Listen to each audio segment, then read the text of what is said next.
Okay, well, I didn't finish writing the definition, but I'll nevertheless get started. Okay, so 2 more lectures. Today we'll talk about quantum complexity, and next time we'll talk about quantum supremacy. Today's lecture is about quantum complexity, so P and NP and all that stuff, and in particular where quantum fits into the picture.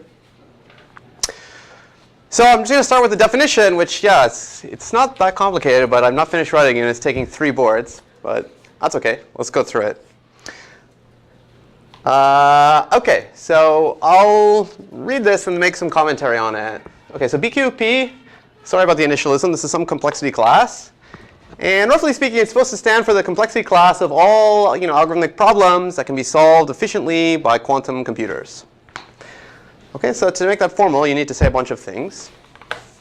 Let's see. Q obviously stands for quantum. Sorry about the initialism. It's annoying.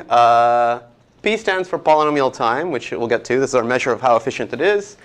And B stands for it solves problems probabilistically with some bounded error. So I'll comment on that when we get to it as well. OK, well, let me finish writing the definition. Maybe you had a chance to look at all these things. Well, OK, I guess I better go through it.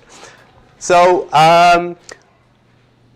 we're going to be concerned only in this discussion with decision problems. So a decision problem we've encountered before. A decision problem is like an algorithmic problem where there's an input and there's a yes/no output. Okay, so that's a decision problem, like a 1-bit output problem, as opposed to like a general problem where there's potentially a larger output. And this is done for convenience, and for the most part in complexity theory, there's not much of a big difference between 1-bit output problems, decision problems, and general problems. So it's convenient to focus on decision problems. It's actually like sort of annoying in the specific case of quantum complexity because, to be honest, there's like one famous problem that you can solve efficiently with a quantum computer that we can't really do without: factoring. And annoyingly, factoring is like not a decision problem. So we already have to have a little bit of a technicality. I mean, the normal factoring problem is you're given some n-bit number x, and you're supposed to produce its prime factors. So that's multi-output. But you cannot, officially say factoring. The problem of factoring is in this complexity class BQP because it's not technically a decision problem. So just in order to make everything I'm about to say formally correct, you can define a decision variant of factoring problem. So I'll call it factoring decision problem. So it's like a yes/no twist on factoring. And here it is. You can do it in several ways, but this is one. So given 2 numbers as input, let's call them x, which is really like the number you want to factor, and some bound h.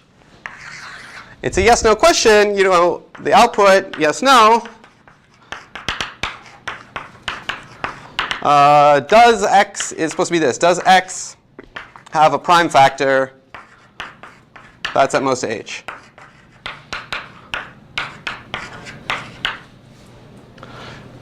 OK, so this is at least a yes/no question that's related to factoring. And I want to argue that it's basically the same level of difficulty as factoring for computation. So in one direction, if you could solve the factoring problem efficiently, the normal factoring problem, which quantum computers can, by sure, you could solve this problem, right? Just given x and h, you factor x, and then you look through all the list of prime factors and check if any of them is less than h. That's not a big deal. Conversely, with a little bit of extra effort, but not very much extra effort, if you could solve this, if somehow you had this ability to solve this decision problem, then you can actually factor numbers. Because if you're trying to factor x, you kind of start varying h in a binary search fashion, and you can find maybe the smallest prime factor that divides into x, and then you can divide x by that prime factor, and you've got one of the prime factors of x, and recurse on a smaller number. OK, so it's not very efficient or even very elegant, but this trick does exist. OK, so mostly don't worry about it, but I felt like saying this so that I could make only true statements about the complexity class called BQP. OK, so from now on, we'll focus mainly on yes/no questions. So BQP is all the problems, the yes/no problems, again, that somehow can be efficiently solved by quantum computers or quantum circuits.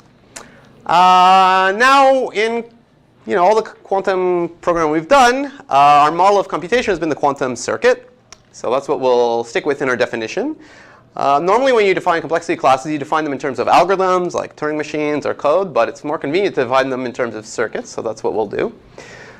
OK, so for every input length n, because the decision problem can take an input of any length, for every input length n, there should be a quantum circuit Cn, which has some properties and solves the decision problem phi. OK, so these two are not especially exciting. Cn is going to have n input bits. So Cn is the circuit for solving the length n input instances of the problem, like factoring n bit numbers. And since it's a decision problem, Cn will only have like one output bit. And it's a classical output bit. You just assume that like the circuit like has a measurement gate on, let's say, its first qubit. And that's the definition of its output bit. OK, this is the part that says that Cn is efficient. OK, and we measure efficiency for circuits in terms of the number of gates that they use. And you know, our rough guide for efficiency is whether the number of gates is at most like some polynomial, like linear or quadratic or cubic in the number of input bits, okay, as opposed to exponential in n. By the gate, you mean like Cn is a quantum circuit, right? Cn's a quantum circuit. So you can do like a big unitary on all qubits, and that counts as one gate.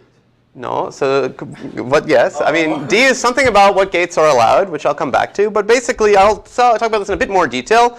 But in general, in this course, we've always been saying, OK, you're allowed, 1 and 2 and 3 maybe qubit gates. OK, and this is what you should think of, any gate that operates on at most 3 qubits or something.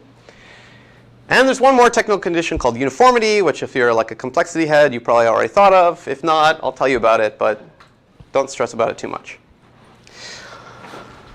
As I said, I'm not done writing the definition, because I haven't even said the main thing, which is that like Cn solves the decision problem, phi. So let me finish writing that. And Cn solves the task, like factoring or whatever, on length n inputs, meaning,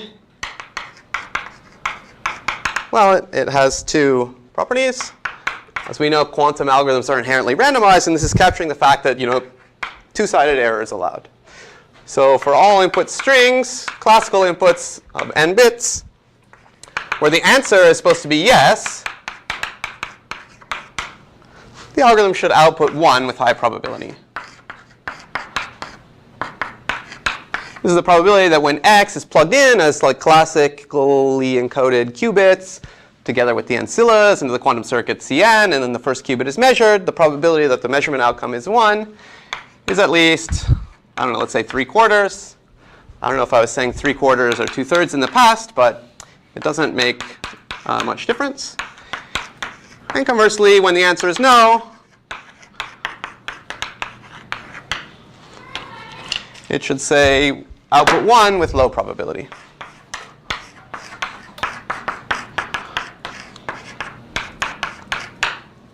That's finally the end of the definition. And as we've discussed about, two-sided and one-sided and zero-sided error and so forth before, this is saying that two-sided error is allowed for both the yes answers and the no answers. You're allowed to make, in this case, a 1/4 chance of error.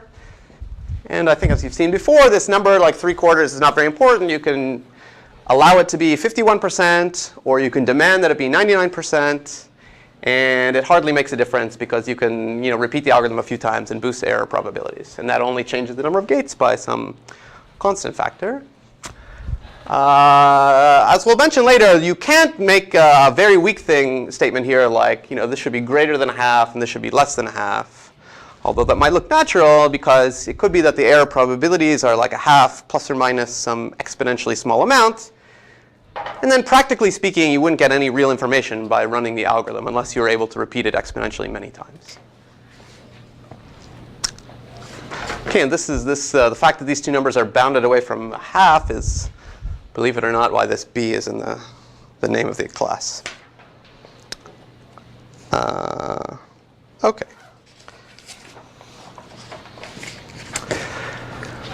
All right, so we're still not done. So let me, I guess, now say some words about filling in these two details. So we'll start with the allowable gates. And so far, we haven't been very stressed about this. I was going to even have part of a lecture about it, and I decided it wasn't too much worth our time.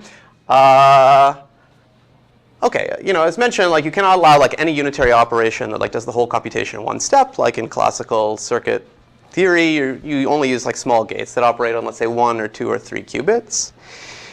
And I guess, okay, so now like it's a little bit more complicated in quantum algorithms. A gate is like a unitary matrix, so it's defined by some complex numbers.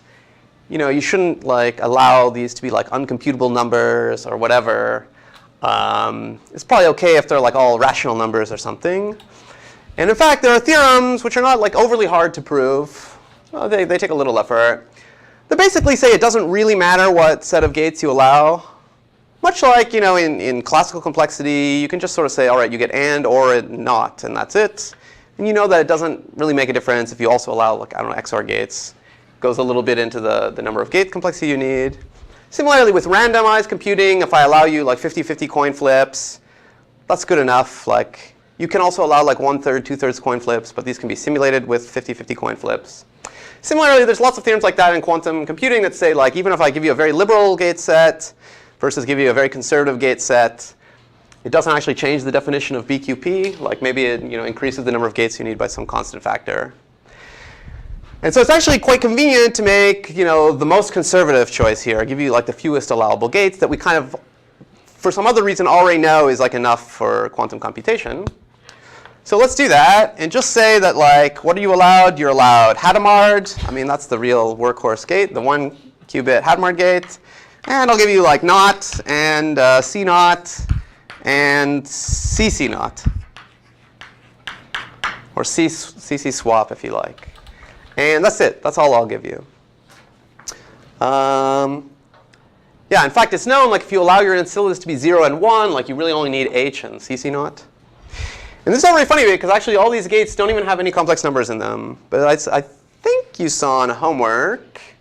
That's okay. Like you can simulate computation with like complex numbers, even just using these real gates by, I don't know, simulating every 1 qubit by 2 qubits. OK, so we'll just, for the purpose of the definition, fix this to be the set of gates that are allowed. And it's known that that's sort of without loss of generality. Why do you need CC naught? You need to have, you kind of need to have a 3 qubit gate if you're only allowing this very limited set of gates otherwise. So there are many theorems about like what sets of gates are sufficient for universal quantum computation. And like C naught plus all the 1 qubit gates is enough. But if you don't get like all the 1 qubit gates, you only get like Hadamard gates, then like you kind of need a 3 qubit gate. Yeah.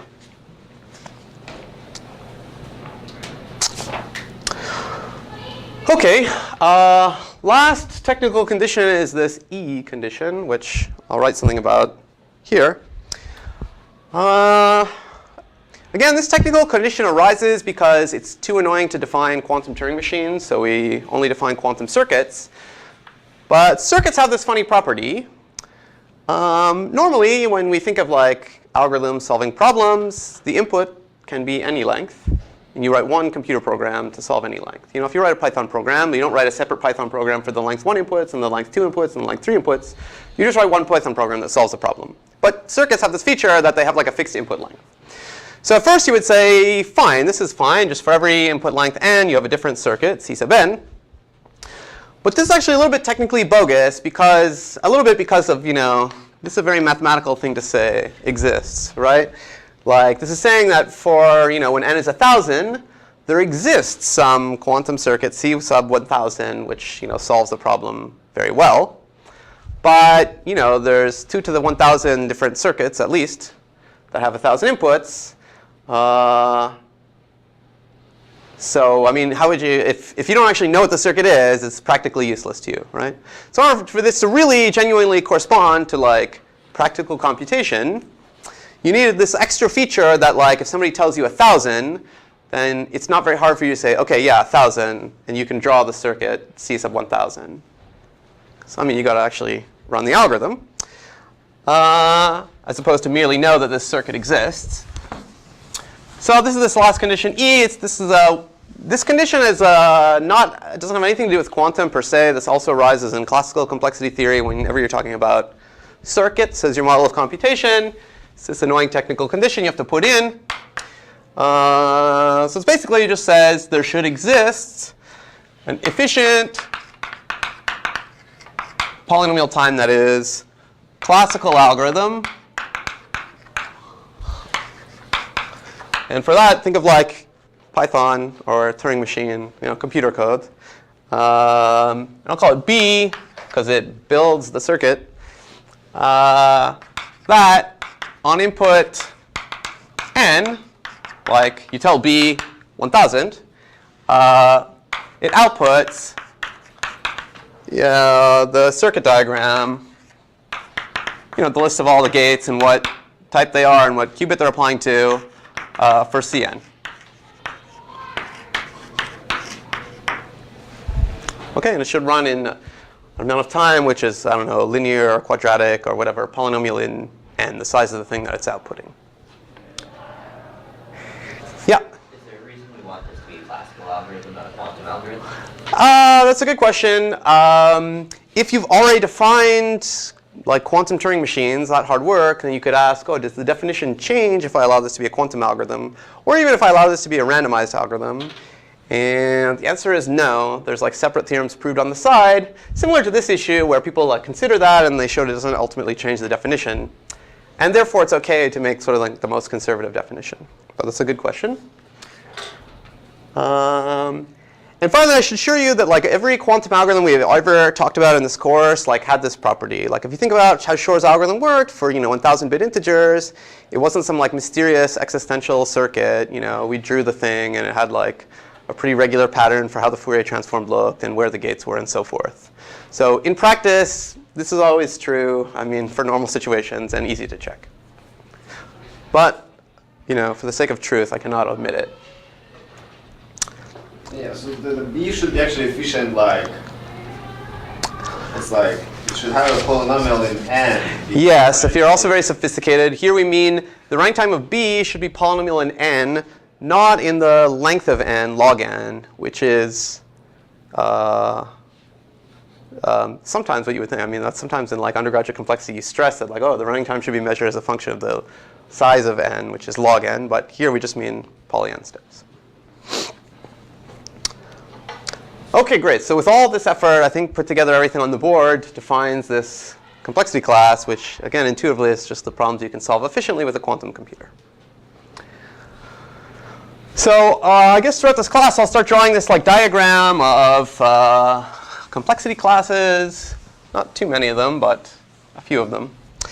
I drawn like Venn diagrams, kind of. So OK, this blob, which I label PQP, is supposed to represent the set of all decision problems that can be solved efficiently by classical computing. And like one particular thing in it, like I'll put a dot here for factoring. Well, the decision version, too.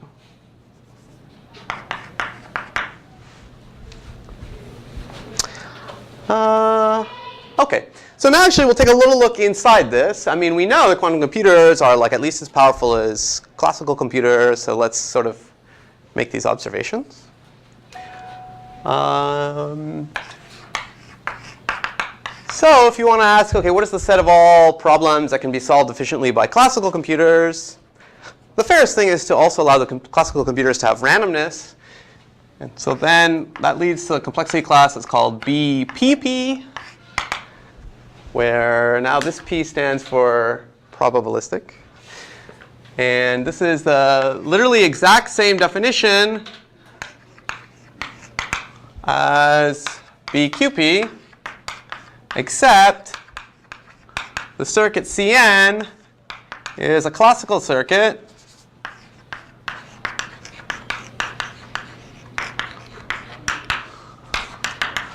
Well, that's what it would be if we didn't allow any randomness. But so let's also allow randomness with also like coin flip gates.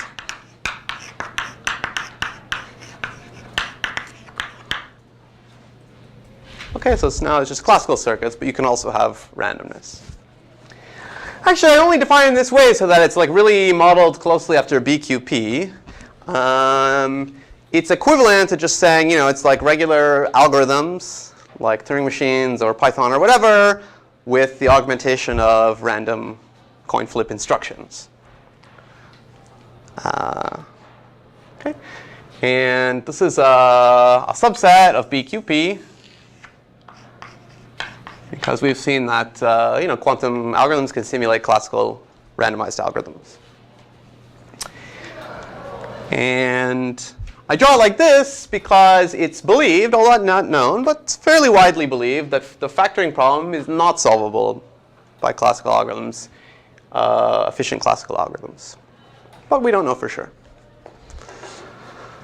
And then if you want to get really restrictive, you got this most canonical complexity class P, which just stands for polynomial time, which is like same, but no coin flips.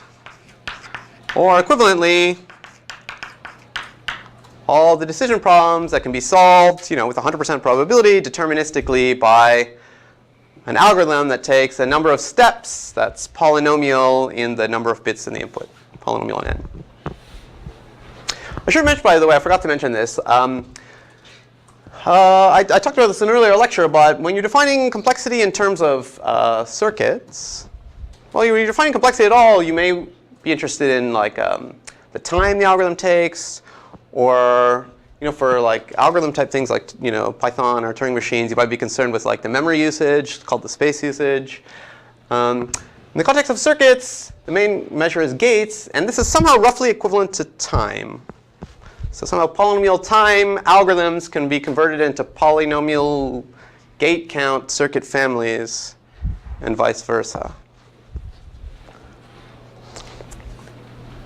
Okay, so P is a further subset of BPP. If you don't want to use randomness, you don't have to.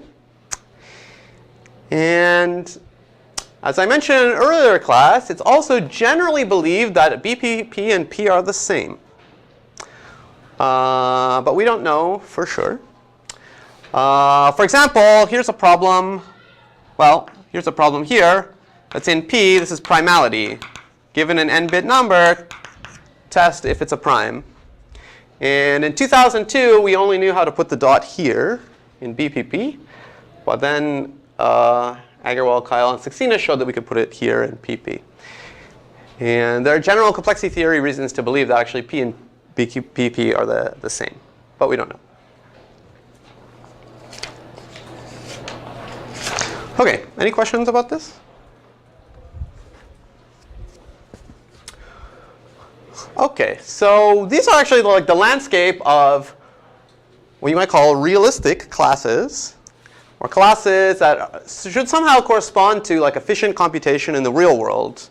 Either if you're like very strict and don't believe in randomness, P, or if you're more liberal and you allow randomness, or if you don't allow randomness but believe that P and BPP are the same, or if you're like least conservative and believe that we'll have quantum computers soon, then this would be the class of things that you can solve efficiently in real life. So now we're going to actually start discussing like unrealistic classes, or like broader classes that like contain even more problems that they can be solved by unrealistic models that don't correspond to real world efficiently solvable problems. Now, why do we do this? Well, it's because it helps us reason about the real world classes and the real world problems. It helps us categorize the problems that we really care about. It helps us understand relationships between all of these classes. In fact, as we'll see in the next lecture, studying these somewhat crazy, large, unrealistic classes will help us understand the relationship between, let's say, BQP and BPP, which is relevant to our lives. OK, so that's what we'll do in the rest of this class. And I'll start with something totally non-quantum. I'll start with that most famous of complexity classes, NP, which I assume you've heard of, at least a little bit. So I'm going to define NP actually in a slightly non-standard but equivalent way. So NP, won't even bother to say what it stands for, is all the decision problems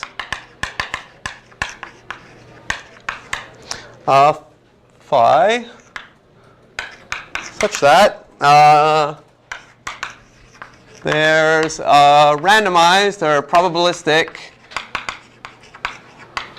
polynomial time algorithm.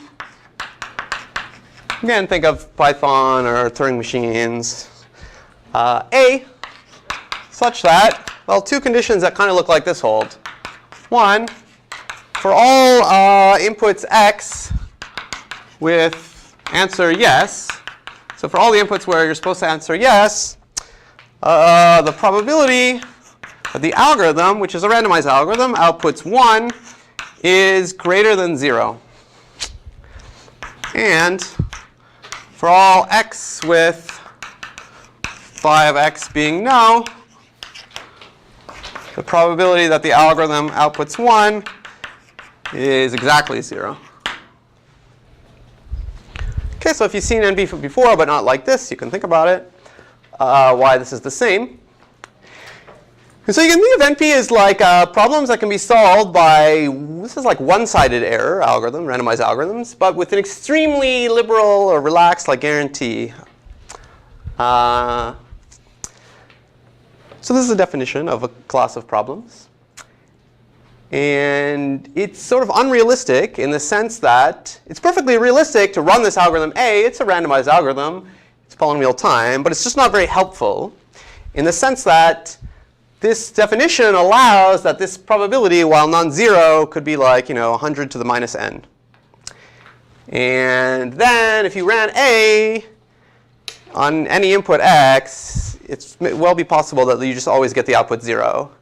And it does not really help you to distinguish whether the answer to phi is like yes or no, unless you're willing to run the algorithm like 100 to the n times, which you are not. It's impossible. But it's very, nevertheless, fruitful to study this class of problems. Let me mention that if you have like just a deterministic algorithm that solves the problem, then it will certainly have this feature. This probability will be 0, and this probability will be 1, which shows that NP contains all the problems that are in P.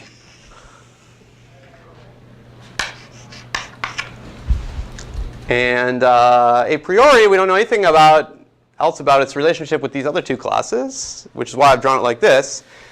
Like you can't tell anything more, obviously, from the definition. And in fact, in reality, we don't have any more information than this, as I'll say in a second. Except insofar as I told you, we believe that BPP is actually the same as P. And therefore, we believe that BPP is contained in NP.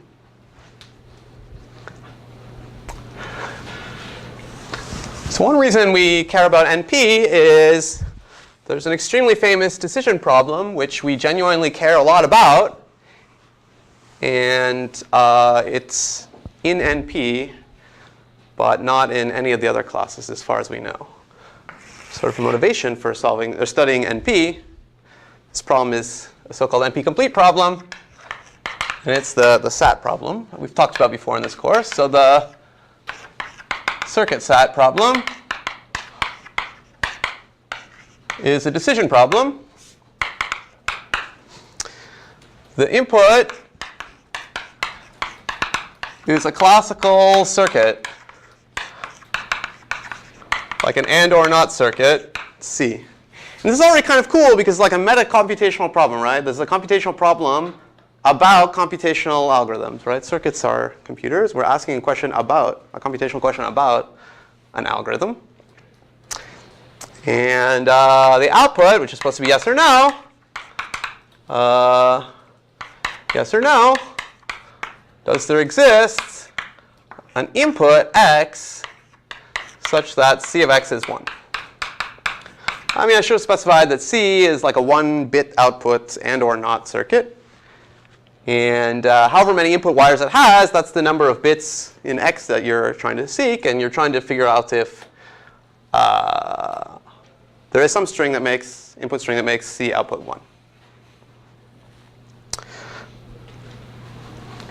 So this is a very difficult task.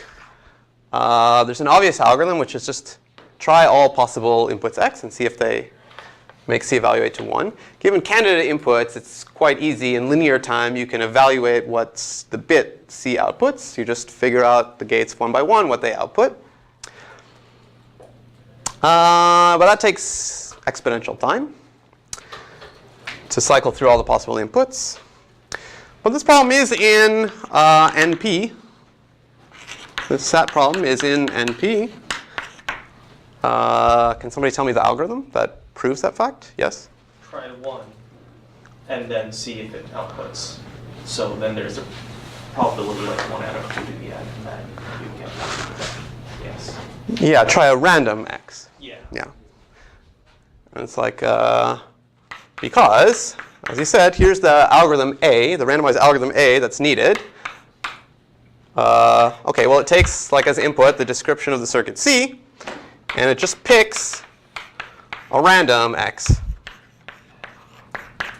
And then it outputs, it like calculates and outputs C of x. That's the whole algorithm.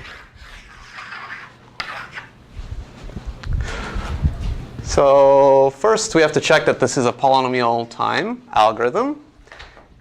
And as I said, it's actually a linear time algorithm because you just, OK, you pick x, that's linear time, and you go through all the gates in C and evaluate C on x. That's linear time. And yeah, we just have to check these two properties. So if C is a yes input, that is, there exists at least one x, which makes C output 1, then you have some positive chance of guessing it, and thereby outputting 1. And conversely, if C has the property that no input makes it output 1, then it doesn't matter what the algorithm A guesses for x, it will never output 1.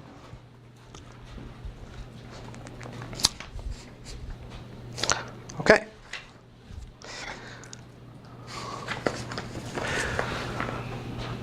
Any questions? OK, so I bring that up because it slightly fits into the quantum story, and it's going to fit into the story next lecture as well. It's not too directly related to quantum. One thing I should do to adjust this diagram is actually put this factoring dot here. Because the factoring problem is in NP. And that's maybe an exercise for you. But I mean, basically, the story is you're given some number x you want to factor. Well, actually, maybe it's the decision problem. So you're also given h, and you want to know if x has a prime factor that's at most h. You can just guess the prime factorization, like using randomness. Just pick a bunch of random numbers, and then check whether they're all prime and whether they all multiply to x, which is an extraordinarily long shot. But every number has some prime factorization, so you have like some positive chance that you'll guess miraculously the prime factorization. And then once you've verified these things for yourself, we know you can check primality efficiently. You can multiply efficiently. You just have to check if one of those prime factors is smaller than h, and output 1 if everything checks out. Right. Yeah. So we believe, do we generally believe that BQP is an NP? Good. That's about what I was going to say. It's generally believed that SAT, this SAT problem is not in BQP. So the general belief is that it looks like this. And therefore, well, yeah. So I mean, what is the evidence for that? It's related to this query complexity stuff that we talked about. I mean,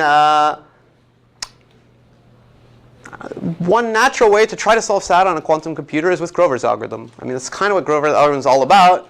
You got a circuit. You want to see if there's an input that makes it 1.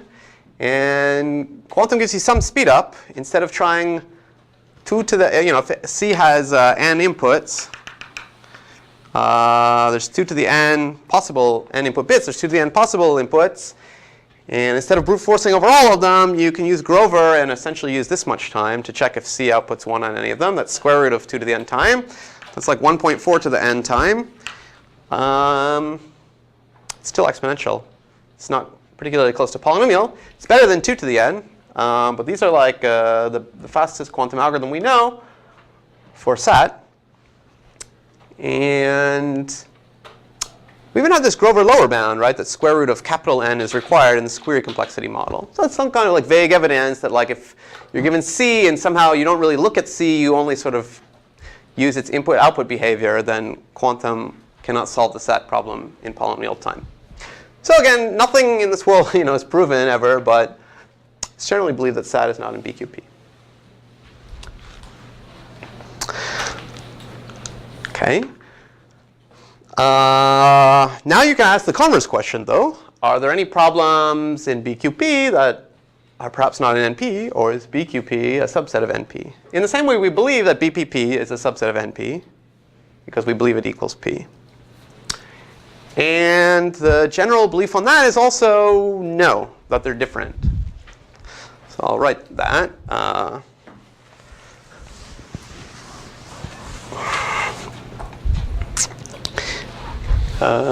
This statement, there exists decision problems that are in BQP, but not in NP, is also generally believed. It's always in complexity theory. We can't prove anything, so we have to go with general beliefs or some kind of like vague evidence. And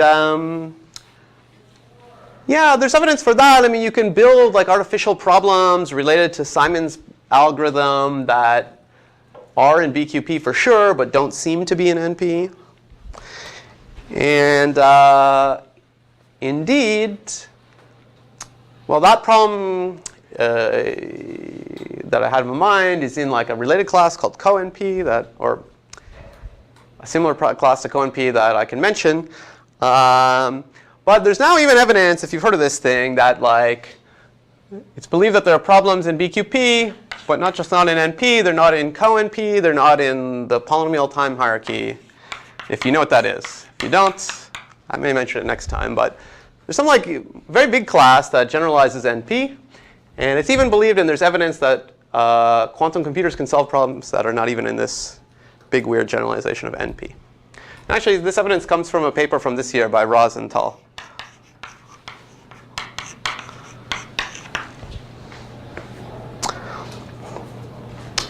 Okay. So the belief is that these are incomparable. Any questions?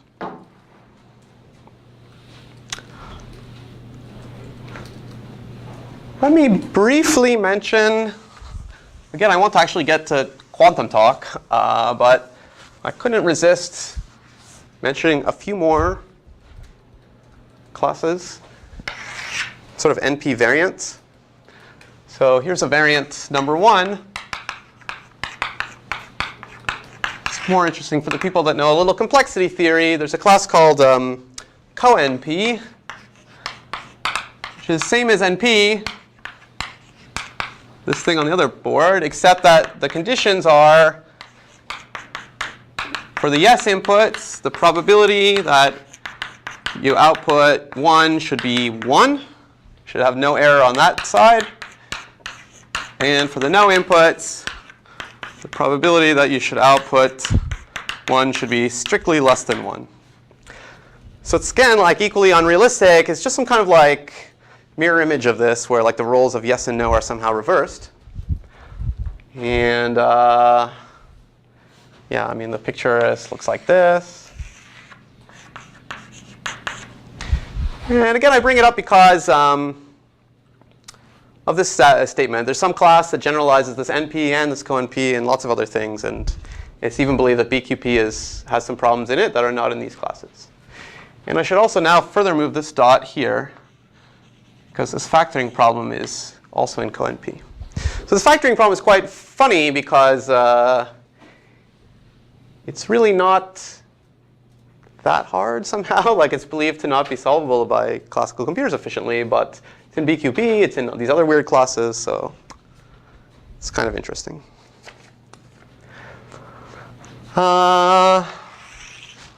There's another class that I'll just say its name. There's some class called, they all have crazy names, QMA. All I'll say about it is that it's some quantum version of NP.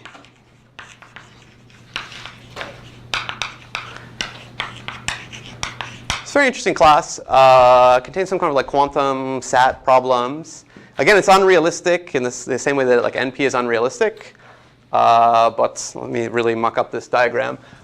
But it's a class that sort of bears the same relationship to P, sorry, to BQP as NP does to P. So it contains NP and BQP. Okay, so I won't say more about that. So what goes wrong if in the definition of BQP you just, oh no. What were you going to say? It might be relevant to what I'm about to say. Like if you change fully time to something more. Oh, you can do that. Yeah, you can change it to something more. You can have all the problems solvable in exponential time by a quantum computer. That's a class. It's a very large class, BQExp. Yeah, you can study it. Mm-hmm.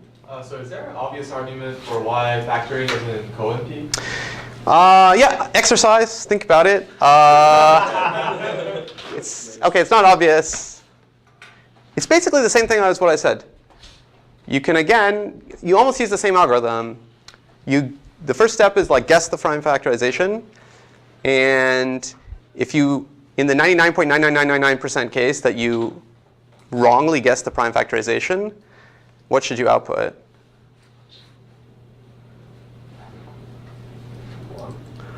1, yeah. Whereas in the NP version, like when you, in the 99% case that you wrongly guess it, you just output 0. And if by miracle you rightly guess it, then you check if one of these prime factors is smaller than h. Again, if it is, you output 1. If it's not, that's the only case where you output 0.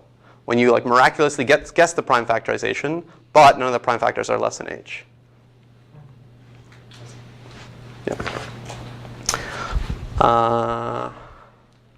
OK, I want to define one more class. It's actually another unrealistic class. It's oddly related to quantum supremacy, the thing I'll talk about next class.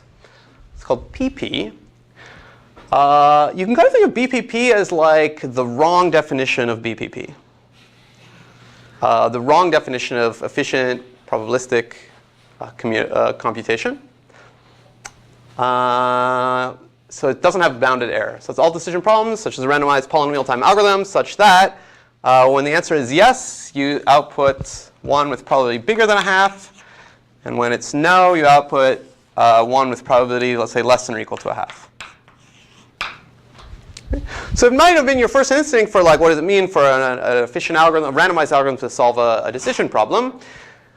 And it's a valid definition. It's defined some class, but it's not a realistic class because of this issue that like maybe for every x, the probability of outputting your algorithm outputting 1 is either 1/2 plus 2 to the minus n, or it's 1/2 minus 2 to the minus n.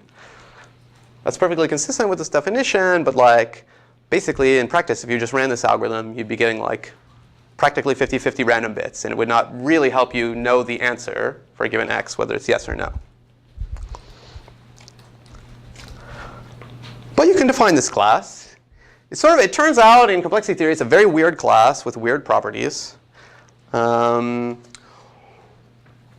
thing is that it contains BPP, the sort of good version of probabilistic time, because BPP is like this, except your guarantee here is bigger than 3/4, and your guarantee here is less than 1/4. So 3/4 is bigger than 1/2, 1/4 is less than 1/2. So PP contains BPP. PP also contains NP.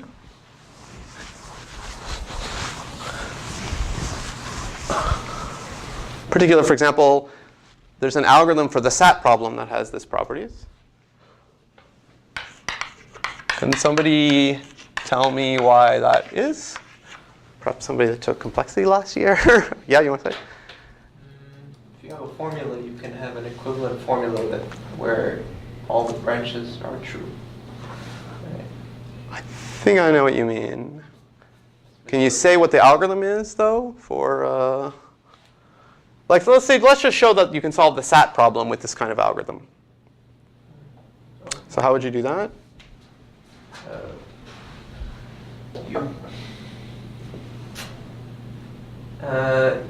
You you take the OR of two formulas, or yeah, so you have a formula, you have your input, you have another formula of the same length, you take the OR of them, and that formula is always true. Yeah, but there's another step. I mean, you've constructed another formula, but what's the algorithm? Then I guess you pick a random input and see if it satisfies it. Yeah, there's another simpler thing to do. You want to say? I mean, kind of a BS answer. You flip a coin, Yes. then you guess. Yes. Then if you guess a yes answer, you say yes, and otherwise you go with the coin. right. So I'll just do the version for SAT. You got the circuit C. Very first step of your randomized algorithm A is you flip a coin. If it turns out heads, you just output 1. You don't even look at the circuit. So you always have at least a 50% chance of outputting 1. And then if it comes out tails, you do the SAT thing. You pick a random input and see if it satisfies it. If it's unsatisfiable, then your overall chance of outputting 1 will stay a half. If it has at least one satisfying assignment, you'll get something ever so slightly bigger than a half for a chance of outputting heads, or for outputting 1.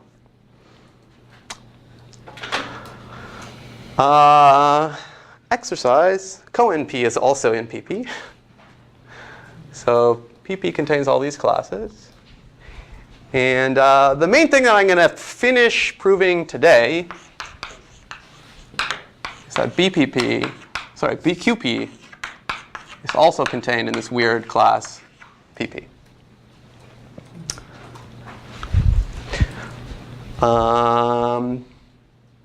So this is kind of like an upper bound on the power of quantum computation, efficient quantum computation. It can be solved by this unrealistic classical model. In fact, once you know this proof of BQP being in PP, which I will show to you, and you know the definition of QMA, which I will not tell you, it's not hard to show that even QMA is also in this PP class. So I can now draw this. There's no space to write PP. Well, here it is. PP.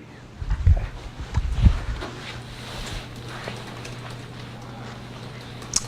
This fact is due to Edelman, Damaris, and Huang from 1997. Okay. So I'm going to sort of get into this, but slowly. In particular, I'm going to start by just trying to give some upper bound on BQP.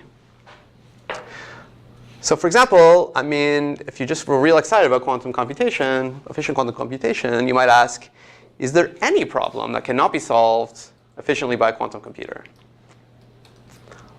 Or can efficient quantum computers solve the halting problem? Well, the answer is no. But it's OK. So let's start out, before we get to this, we'll start out with this theorem. Suppose you have some decision problem in BQP. Then there is, I'll put classical in parentheses, classical algorithm solving phi. That's the whole theorem statement. I did not put any upper bound on the resources phi uses. In fact, we'll see that this algorithm runs in, at most, exponential in n time.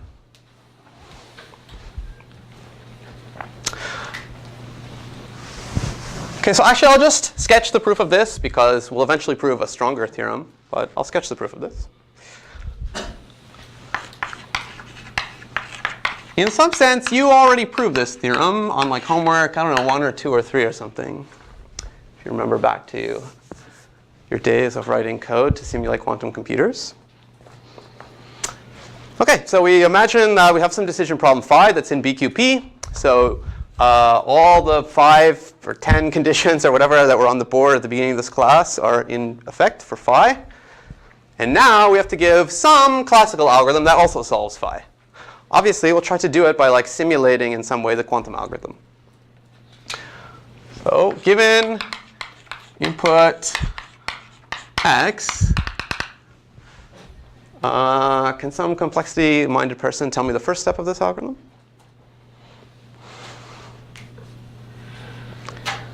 Yes? Check if x is a valid input to the problem. Okay, that's very technical. Let's assume that in the model that all strings are valid inputs. But yeah, you're close. I'll start by saying like compute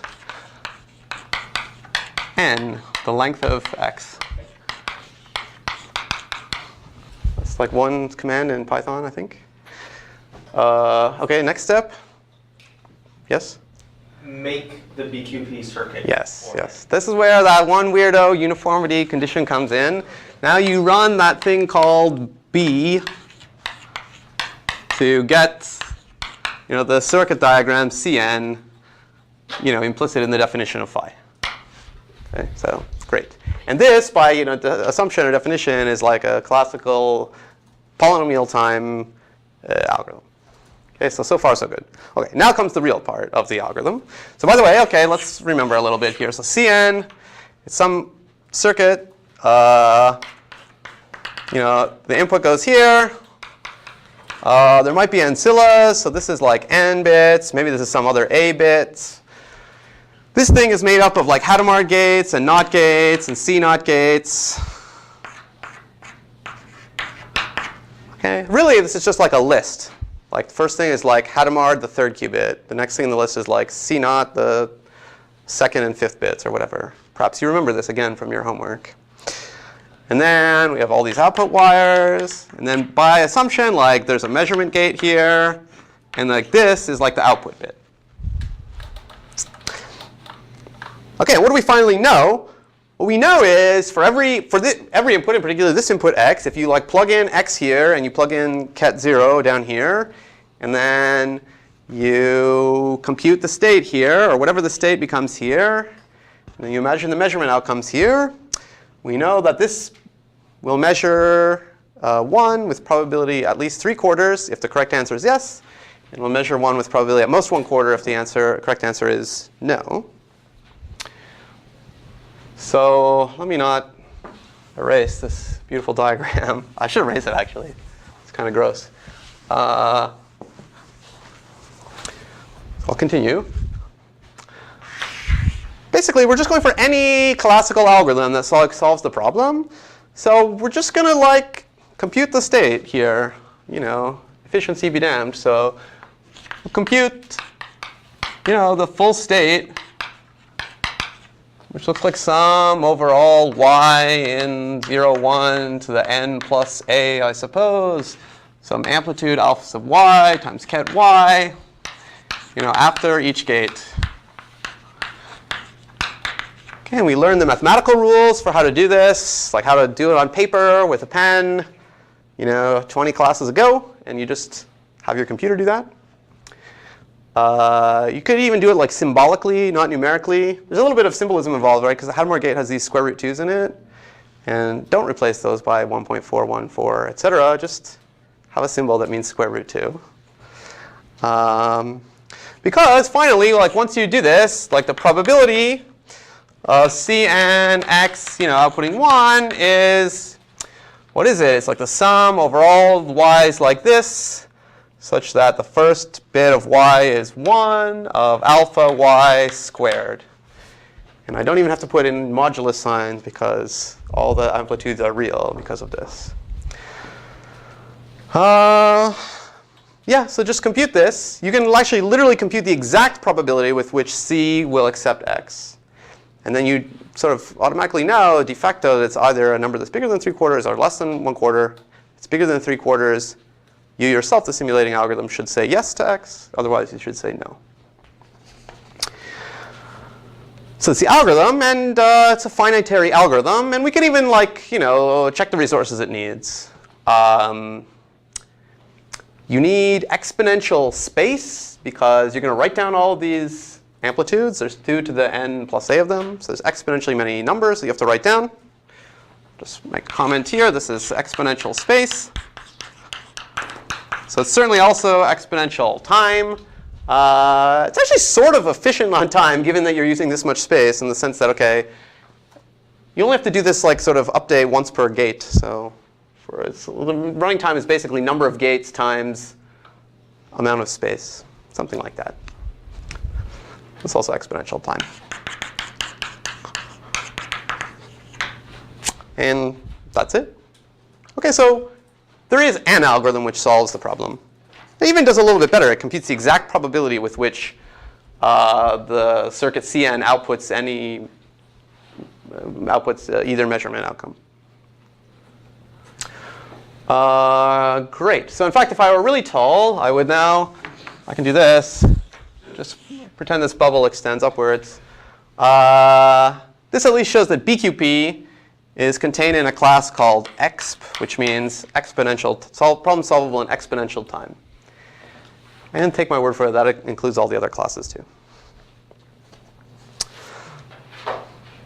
Any questions about that? OK, so that's trivial. Now, actually, I'm still not going to tell you this theorem, but I'm going to actually tell you a non-trivial and quite practically interesting algorithm, which is better than this for evaluating quantum computation. It's better. It still uses exponential time, but it uses like a realistic amount of space or memory. It uses polynomial space.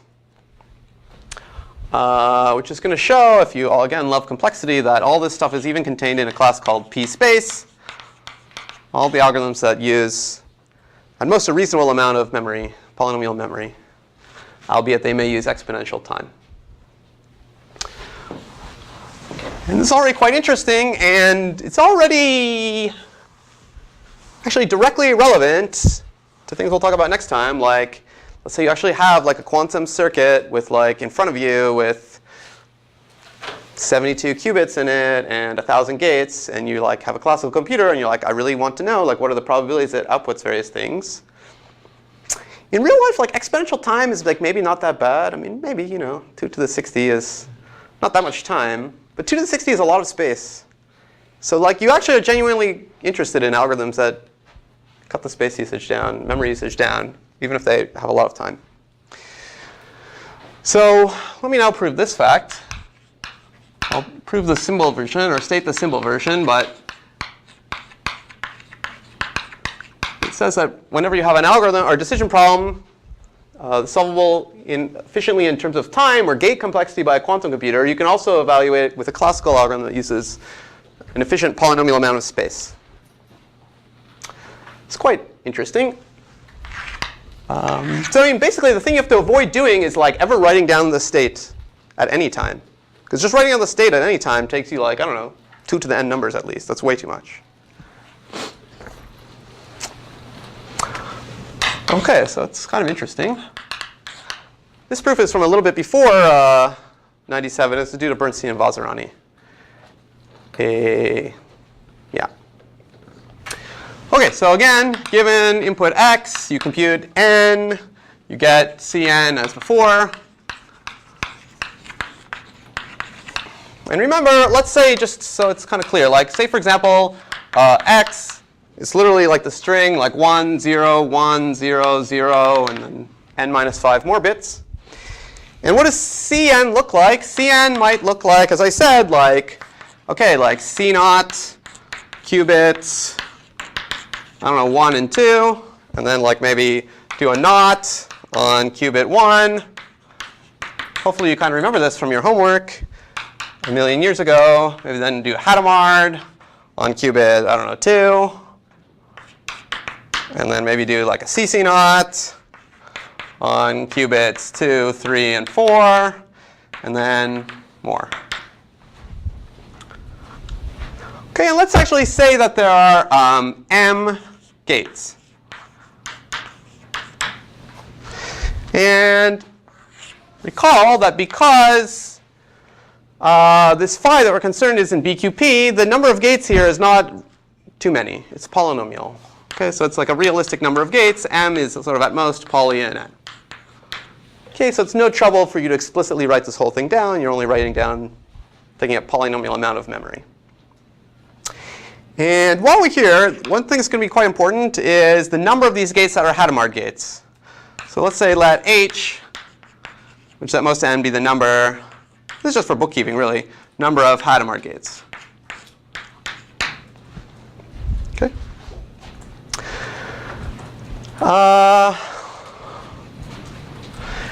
should mention that, by the way, as we're proving this, like, we'll almost be proving this. So like, after I'm finished proving this, I'll say like 3 more sentences and derive this. So I will now erase that BQP is in PP, but secretly, that's also what we're doing. We're giving a randomized classical algorithm that uses polynomial time, but it has this sort of bizarro property that it gets the right answer with slightly better than 50-50 guessing. OK, so now I'm going to actually imagine a way of thinking about the progression of states that the quantum computer would get into on input x. But this is like for imagination purposes only. Like I'm going to draw on the board something that represents exponential amount of information. But the algorithm is not actually going to do this. It's just going to think about it. Okay? So the algorithm imagines, but does not explicitly write down this tree that I'm going to draw. So this tree, all the nodes are labeled by kets. It's going to start out with x. So 1, 0, 1, 0, 0, dot, dot, dot. Actually, I suppose it starts out with like x tensored with like the ancillas or whatever. But let's ignore always. I kind of not pay that much attention to ancillas.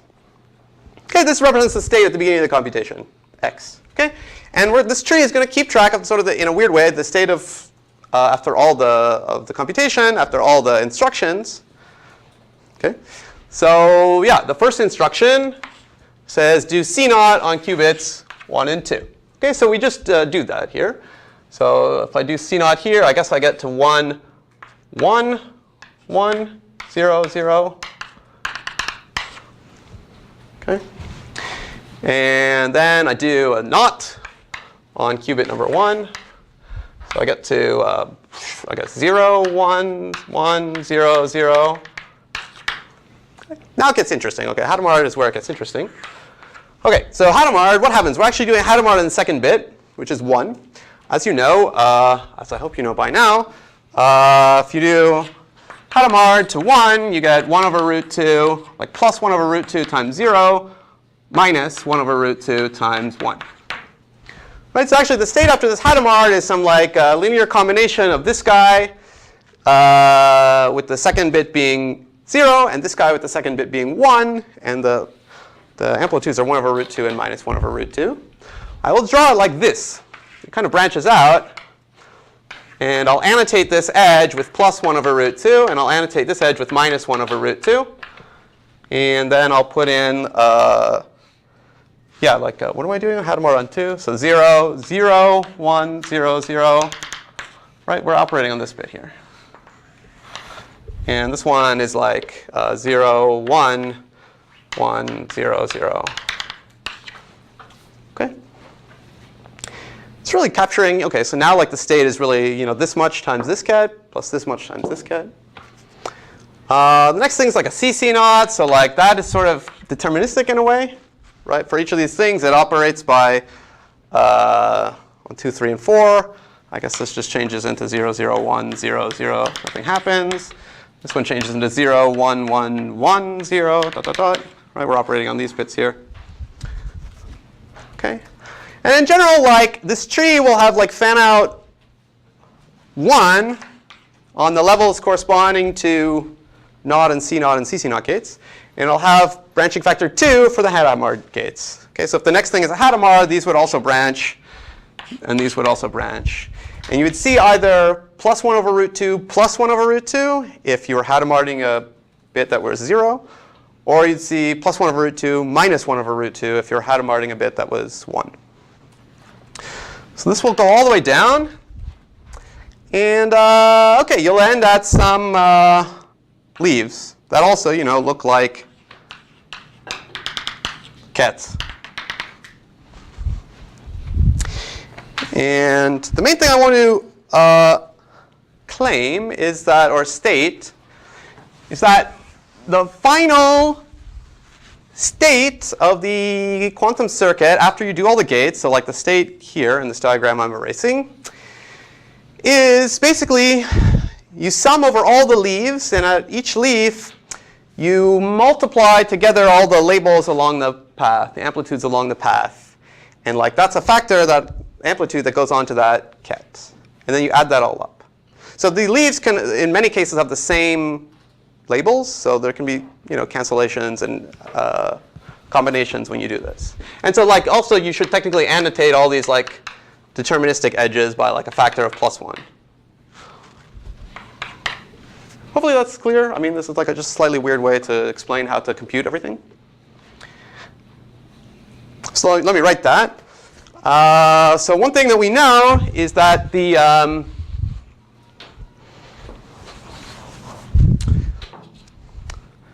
tree will have exactly 2 to the little h leaves, aka paths. Well, they're not the same thing, but the leaves and the paths are into one-to-one correspondence. Right, because h is the number of Hadamard gates, so that's like when you get branching factor 2. Okay. Does it ever matter for us? Pardon me? Does it ever matter for us how many paths we get? Well, I mean, it's just a comment that will help you understand what's going on. One thing I could say is like h could be, n squared or something. So then 2 to the h is like 2 to the n squared. So there's like exponentially many paths and leaves. So again, that's why I'm stressing the algorithm does not like write this tree down explicitly because it doesn't have the space for that. But the fact, which I hope I convinced you of in words, is that the final state, quantum state of the circuit, at least pre-measurement, is, let's say, the sum over all paths p of what I'll call like label of p. But maybe I should just call leaf p. This is what I mean. Like if this is p, this leftmost path, this is like label of p. It's a ket, or basically a string. Times the product of the amplitudes, or these numbers at least, along path p. Okay, so basically I hope you agree to this. And then we'll soon be done. One thing to bear in mind is like one thing it's nice. This is exactly 1 over root 2 to the power of h. You'll always get this 1 over root 2 to the power of number of Hadamards times what I'll just call the product of the signs along p. I'm just saying if you just ignore the 1 over root 2's and pull them out, this is like a product of signs. And let me call this whole number, which is either plus or minus 1, I'll call this sine of p. Sine of the path. Okay, so if this were the whole algorithm, and like it stopped here, then this path would have sine negative, and this path would have sine positive. Okay, and we'd have one factor of 1 over root 2. Okay. Great, so let's look at this. We want to compute the state at the end, and then the probability that it outputs 1 is well, you have to look at the squared amplitudes at the end and sum up all the ones that have a 1 in the first position.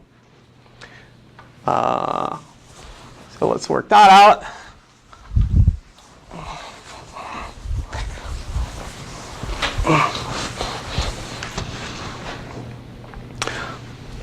So therefore, the final amplitude on ket y is, if y is a string, it's 1 over root 2 to the cardinality of h, or just times h, to the power of h, I should say, times the sum over all paths p such that the label of p is y.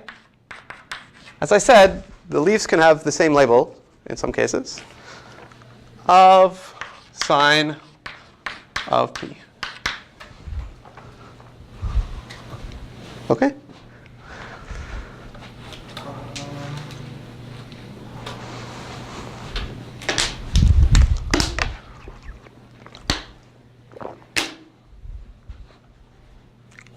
You're looking at all ways like you can finally produce y from this like Hadamards and the C naughts and so forth, and like adding them up.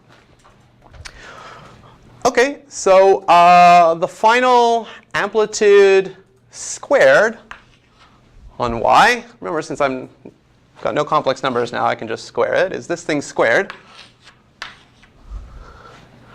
which is 2 to the minus h times, and now I'll square this sum and I'll just open it up automatically and distribute it out. So I get like sum over all pairs, p and p prime, pairs of paths, possibly different, possibly the same, such that they both have label y.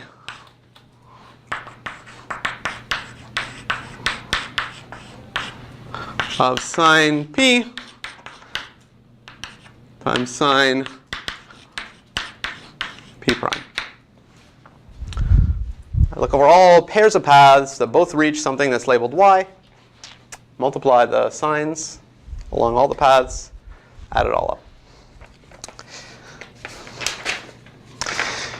And, okay, therefore, let me erase this. Actually, I don't need this diagram anymore. Yeah.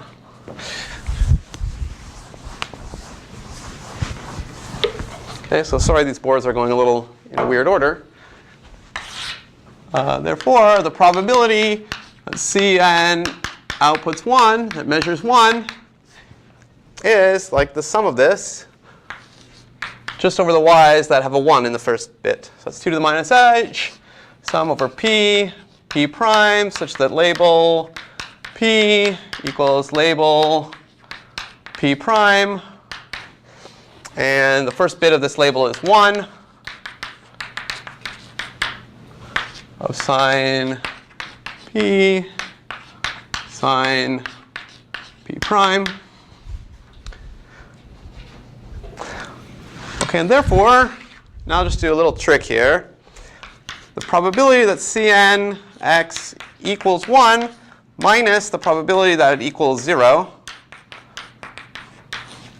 equals,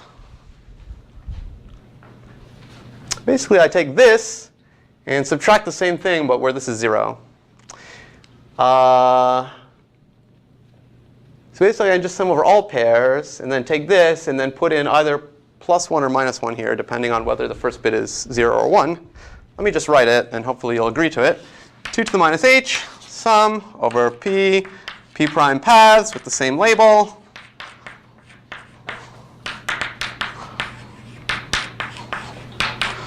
Sine p prime, and then minus 1 to the, I think I'm getting it technically correct, label p's first coordinate negation. Okay, so this is a little bit of a little arithmetic trick. But the difference between the probability that it outputs 1 and outputs 0 is this giant sum over pairs of paths down this imagined tree of the product of 3 numbers, each of which is plus or minus 1.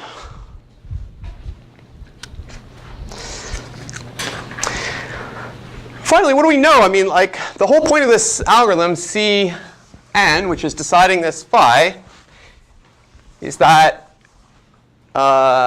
these probabilities have something to do with whether or not phi of x is yes or no.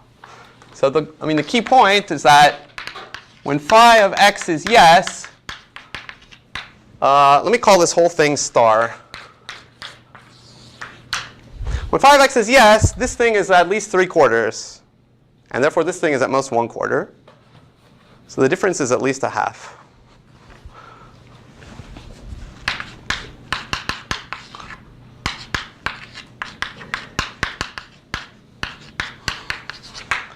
On the other hand, when phi of x is now, this is at most 1/4, and this is at least 3/4. So the difference is at most 1/4 minus 3/4, which is less than minus a half. Notice this is the difference of 2 probabilities, so it's a number between minus 1 and 1. Okay, so this thing, I mean, basically by the definition of the fact that Cn solves the phi problem, tells us that this difference is either bigger than a half or smaller than negative a half, exactly depending on whether x satisfies phi or is a yes or a no instance for phi.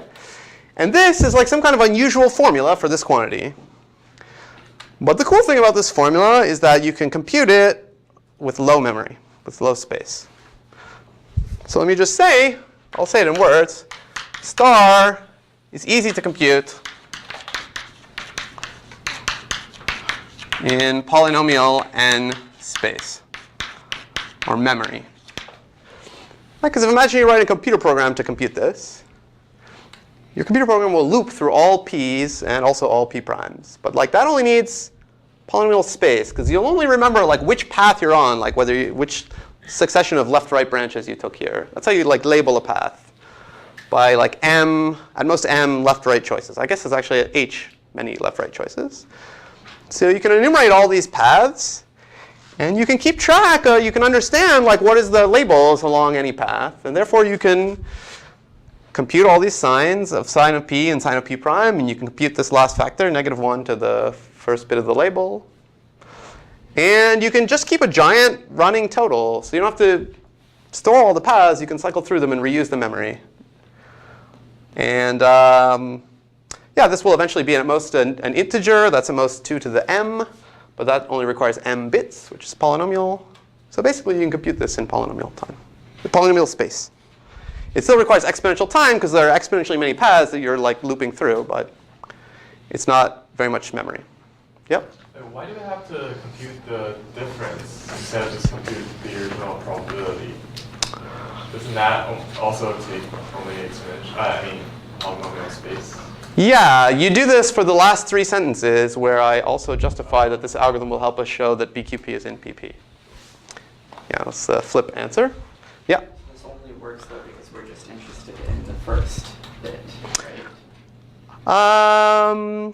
Yeah, I mean, with this, you can compute, actually, you can compute for your favorite y, you can, in polynomial space, compute like the amplitude alpha y, using this technique. So this will work in general to compute those full finals. Yeah, you don't have enough space to write down all these amplitudes or all these probabilities. But if you're interested to know like one of these particular amplitudes or probabilities, you can compute it with polynomial space. OK, well, please allow me a couple more minutes to, it's quite brief, to explain, now that this shows that BQP is in P space, also shows it's in P to the sharp P, if you know what that is. Why this shows that BQP is in this PP class. So I argued that star can be computed by a classical algorithm using polynomial space. Now I kind of want to show that you can use star to make a randomized classical algorithm that sort of tells the difference between these two cases. And I'll do it real fast. So the algorithm, again, starts to imagine this. But basically, you randomly choose 2 paths.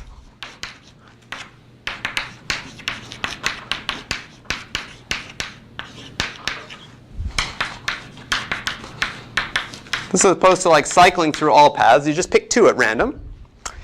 And you compute all these things. You compute the labels. And that's polynomial time.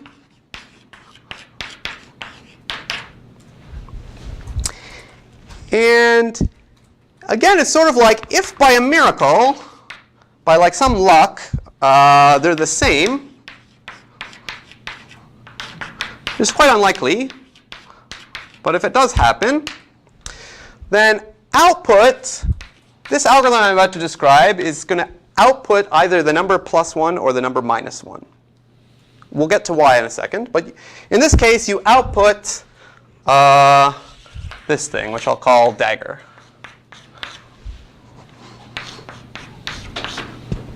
Which is either in plus or -1. OK, and if they're not the same, which is quite likely, you output a random value.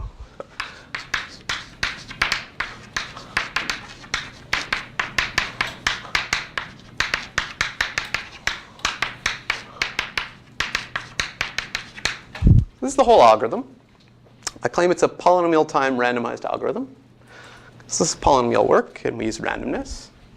And for a given input x, it either outputs +1 or -1. So this is quite rare, but there's a non-zero chance of this. Say this has probability q. It's at least positive because there's a slim chance that p will equal p prime. It could be higher if there are duplicates in the labels. And now finally, let's just ask ourselves, what is the expected output of the algorithm?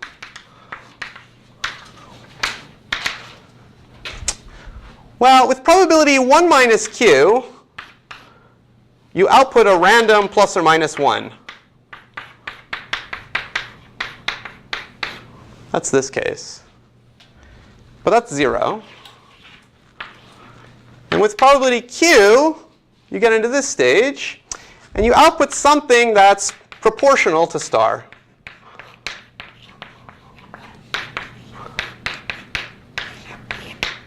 It's like star times like some like conditional probability that the labels are the same. All of which is to say, this thing is greater than 0 if and only if star is greater than or equal to 0. Basically, you're constructing a biased bit, plus or minus 1 bit, that's like biased in the same direction as star. If star is positive, this will come out plus slightly more often than it comes out minus. This is just like a pure coin flip.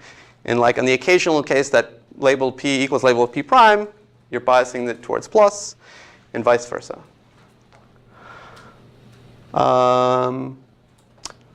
Right, so in particular, star is greater than 0. If phi of x is yes, then star is bigger than a half, which is bigger than 0. And so your algorithm is slightly more likely to say plus than it is to say minus. And if phi of x is no, then star is less than negative a half. So in particular, it's less than 0. So this randomized algorithm you made is slightly more likely to say minus than it is to say plus. And therefore, it has the desired property of a PP algorithm. It's randomized, and it has like a slightly positive chance of saying the correct answer. OK, so that's it. And next time, we'll tie it all together. We'll talk about some of this stuff, quantum supremacy, real-world quantum computation, time travel. It's going to be good. So see you in a couple days.